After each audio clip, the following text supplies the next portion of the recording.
வேலூர் சிறையில் உள்ள ஆயுள் தண்டனை கைதியை வீட்டு வேலைக்கு பயன்படுத்தி கொடுமைப்படுத்திய விவகாரத்தில் சிறைத்துறை டிஐஜி உட்பட 14 பேர் மீது சிபிசிஐடி வழக்கு பதிவு செய்து விசாரணையை துவங்கியுள்ளது.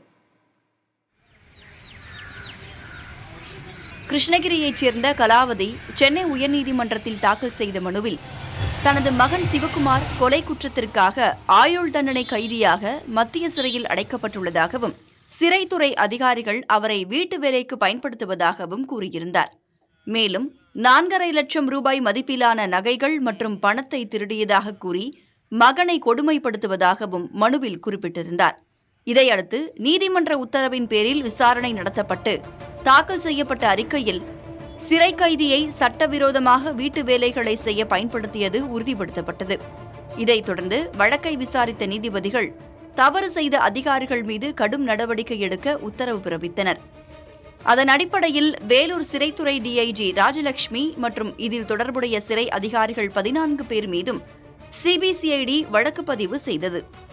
தொடர்ந்து அவர்களுக்கு சம்மன் அனுப்பி விசாரணை செய்யவும், நேரடியாக வேலூர் சிறைக்கு சென்று விசாரணை நடத்தவும் சிபிசிஐடி காவல்துறையினர் திட்டமிட்டுள்ளனர்.